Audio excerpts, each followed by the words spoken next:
हम देखेंगे कि जो कार्बन है जिंदा चीज़ों के अंदर सेंट्रल पोजीशन की अहमियत रखता है। हम इस कहते हैं कि जितने भी जिंदा जानदार पाए जाते हैं दुनिया के अंदर, उनके अंदर कार्बन सबसे ज़्यादा मकदार के अंदर पाया जाता है।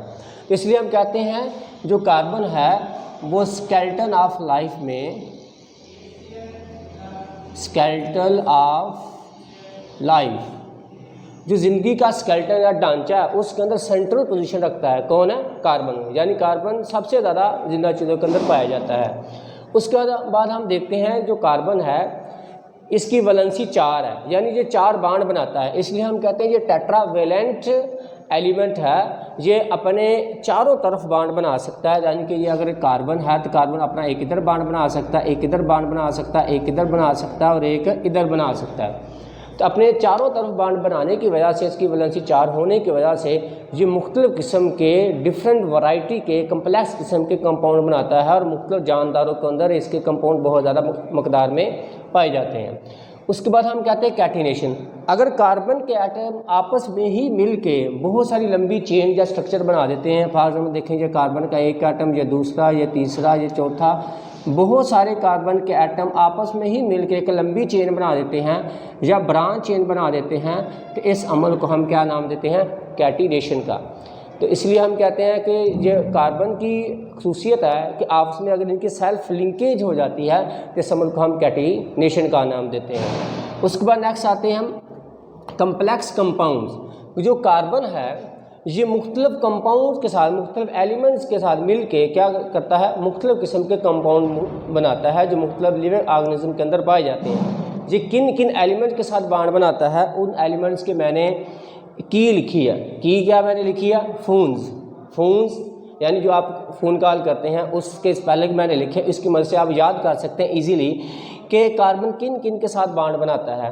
कार्बन फास्फोरस के साथ बांड बनाता है, कार्बन हाइड्रोजन के साथ बांड बना सकता है, कार्बन ऑक्सीजन के साथ मोस्टली बांड बनाता है, नाइट्रोजन के साथ बांड बनाता है एंड सल्फ़र के साथ बांड बनाता है। तो ये मैं यहाँ आपको बताऊंगा कि ये वाली बांड जो है किस किस कंपाउंड्स के अंदर पाए जाते हैं।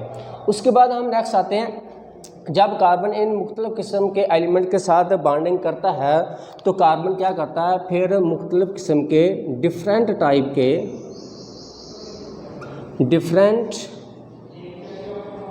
टाइप के कंपाउंड्स बनाता है। वो वाले कंपाउंड्स लिविंग ऑर्गेनिजम्स के अंदर पाए जाते हैं। ठीक है। उसके बाद हम आते हैं स्ट्रक्चर कि जो कार्बन है मुख्तलिफ कंपाउंड के साथ जब बांड बनाता है तो किस तरह के ये स्ट्रक्चर में आता है, इसकी साखत किस तरह की हो सकती है। कार्बन अगर आपस में अटैच हो तो कई तरह से बांड बना सकता है, मुख्तलिफ किस्म की वैरायटी के जब बांड बनाता है तो स्ट्रक्चर के लिहाज से इसमें बहुत सारी क्या पाई जाती हैं? वैरायटीज़ पाई जाती हैं। तो पहला स्ट्रक्चर है कि बाद हुआ कार्बन सीधी चेन में आपस में अटैच अगर हो जाते हैं तो इस अमल को इस स्ट्रक्चर को हम लीनियर स्ट्रक्चर का नाम देते हैं।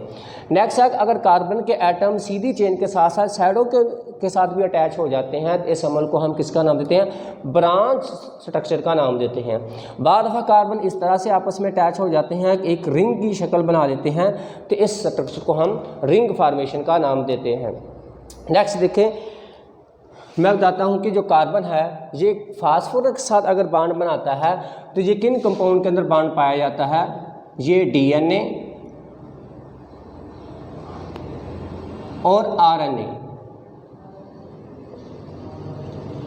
के अंदर ये बांड पाया जाता है। फास्फोरस कार्बन के साथ बांड बनाता है, फास्फोडाइएस्टर बांड बनता है। इसके बाद कार्बन और हाइड्रोजन जो बांड पाया जाता है वो किन कंपाउंड के अंदर पाया जाता है? वो पाया जाता है कार्बोहाइड्रेट्स में। कार्बोहाइड्रेट्स किनको कहते हैं? जो हम रोज़ गंदम के आटा खाते हैं या चावल खाते हैं, इनको हम कार्बोहाइड्रेट्स कहते हैं। इसके अंदर कार्बन पाया जाता है, यानी ये वाली चीज़ें हम फूड के तौर पर लेते हैं तो हमारे जिस्म का हिस्सा ये बन जाते हैं कार्बोहाइड्रेट्स। उसके बाद कार्बन और ऑक्सीजन के दरमियान जो बांड है ये किन कंपाउंड के अंदर पाया जाता है? ये लिपिड्स में पाया जाता है। और लिपिड्स भी आपको पता है, हम घी खाते हैं, ऑयल खाते हैं, उसके अंदर ये वाला बांड होता है। कार्बन और नाइट्रोजन के दरमियान जो बांड पाया जाता है वो किन कंपाउंड में होता है? वो प्रोटीन में होता है। प्रोटीन आपको पता है, आप गोश्त खाते हैं, मोस्टली गोश्त के अंदर, मीट के अंदर प्रोटीन्स पाई जाती हैं। इसी तरह कार्बन और सल्फ़र के दरमियान जो बांड पाया जाता है वो भी प्रोटीन्स के दरमियान में बांड पाया जाता है। बाद दफ़ा प्रोटीन की दो चेन्स होती हैं, एक ये चेन है दूसरी ये चेन है। इन दोनों चेनों को जोड़ने के लिए इनके दरमियान में सल्फ़र के बांड अटैच हो जाते हैं और इस तरह कार्बन के दरमियान ये बांड बनाते हैं। ठीक है, तो इस तरह जो कार्बन है वो मुख्तलिफ एलिमेंट्स के साथ मिल के डिफरेंट टाइप्स के कंपाउंड बनाता है और इस तरह ये डिफरेंट कंपाउंड लिविंग ऑर्गेनिज्म के अंदर पाए जाते हैं, जिंदा जानदारों के अंदर पाए जाते हैं। और ये कार्बन की अहमियत है, कार्बन की इंपॉर्टेंस है कि डिफरेंट टाइप्स के कंपाउंड बना के लिविंग जानदार जो हैं उनकी बॉडी का ये हिस्सा बन जाते हैं और जानदारों की बॉडी को बनाते हैं। ठीक है, नेक्स्ट हम आते हैं जो कार्बन है जब ये दूसरे कंपाउंड के साथ बॉन्ड बनाता है तो बाद दफ़ा ये क्या करता है, बड़े मालिक्यूल बनाता है, बाद दफ़ा छोटे मालिक्यूल बनाता है। अगर बड़े मालिक्यूल बनाता है तो उनको हम नाम देते हैं मैक्रो मालिक्यूल्स का, अगर छोटे मालिक्यूल बनाता है तो उसको हम क्या नाम देते हैं, माइक्रो मालिक्यूल्स का नाम देते हैं। ये माइक्रो मालिक्यूल्स हैं, ये मैक्रो मालिक्यूल्स हैं। मैक्रो मालिक्यूल जो होते हैं वो पानी के अंदर आमतौर पर इनसॉल्युबल होते हैं।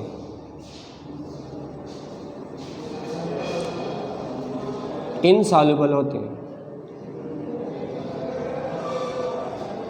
जो मैक्रो मालिक्यूल्स होते हैं, जो बड़े मालिक्यूल्स होते हैं, वो आमतौर पर वाटर के अंदर इनसॉल्युबल होते हैं। अगर वो पानी के अंदर हल नहीं होते तो अगर हम बात करते हैं कि अगर जानदार का एक सेल है तो सेल के बाहर ये वाली सेल मेम्ब्रेन है, ये किन चीज़ों से बनी होती है, ये मैक्रो मालिक्यूल से बनी होती है। अगर ये पानी के अंदर हल हो जाए तो सेल का वजूद बरकरार नहीं रहेगा, सेल नहीं रहेगा।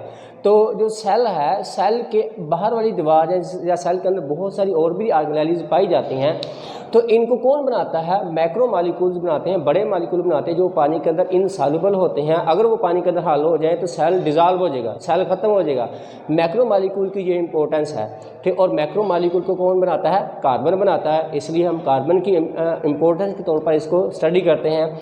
मैक्रो मालिक्यूल कौन कौन से हैं जो सेल्स के अंदर पाए जाते हैं? आमतौर पर जो मैक्रो मालिक्यूल्स हैं वो यही हैं, कार्बोहाइड्रेट्स हैं, प्रोटीन्स हैं, लिपिड्स हैं एंड डीएनए, आरएनए। इनको हम किसका नाम देते हैं, मैक्रो मालिक्यूल का नाम देते हैं, जो बड़े मालिक्यूल्स हैं।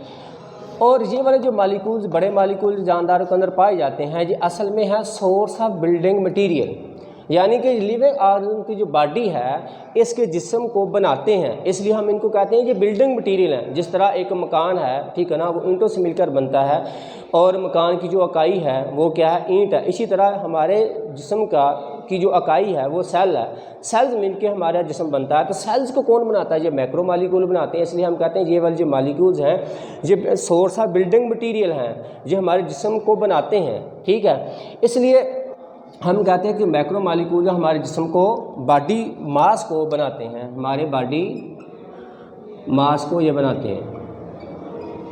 उसके बाद हम आते हैं माइक्रो मालिक्यूल्स।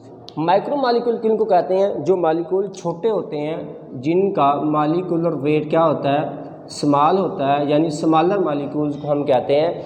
और इनकी एग्जांपल्स क्या हैं, इनकी एग्जांपल है अमाइनो एसिड्स, अमाइनो एसिड्स है, ग्लूकोज है। ये वाले स्मॉलर मालिक्यूल्स हैं, छोटे मालिक्यूल्स हैं। ठीक है ना, ये वाले मालिक्यूल्स मिल के मैक्रो मालिक्यूल, बड़े मालिक्यूल को बनाते हैं। तो जो ग्लूकोज है इसके अंदर भी कार्बन और हाइड्रोजन के दरमियान बॉन्ड पाया जाता है। ठीक है ना, तो जो ग्लूकोज है, बाद दफ़ा ग्लूकोज के मालिक्यूल ही, ठीक है ना, बाद में ब्रेकडाउन होते हैं। देखें, जो ग्लूकोज का मालिक्यूल आपने रिस्पिरेशन पढ़ा हुआ है कि C6H12O6 की जब ब्रेकडाउन होती है, ये टूटता है तो इससे क्या बनता है, वाटर बनता है और कार्बन डाइऑक्साइड बनती है। कार्बन डाइऑक्साइड बनती है और साथ साथ क्या बनता है, प्लस ATP के मालिक्यूल बनते हैं। जो ATP के मालिक्यूल बनते हैं जब ग्लूकोज टूटता है, कार्बन और हाइड्रोजन के दरमियान बॉन्ड की ब्रेकडाउन होती है, ये दोनों मालिक्यूल बनते हैं। जो एनर्जी रिलीज़ होती है उस एनर्जी को स्टोर कर लिया जाता है किसके अंदर, ATP में। और ये वाला ATP का मालिक्यूल क्या होता है, बहुत ही अनस्टेबल होता है। जो ATP का मालिक्यूल है क्या होता है, वेरी अनस्टेबल, ये बहुत ही अनस्टेबल होता है, इसकी फ़ौरन ब्रेकडाउन हो जाती है, ये टूट जाता है और इससे हमारे सेल्स को एनर्जी मिलती है। इसलिए हम कहते हैं जो एटीपी है ये क्या, सोर्स ऑफ एनर्जी। इस तरह हम कहते हैं जो कार्बन है ये मुख्तलिफ कंपाउंड, बड़े कंपाउंड को बना के हमारे जिस्म के बॉडी मास को बनाता है, और इसके अलावा जो कार्बन छोटे मालिक्यूल्स के अंदर अगर पाया जाता है तो ये सोर्स ऑफ एनर्जी के तौर पर हमारे जिस्म के अंदर पाया जाता है।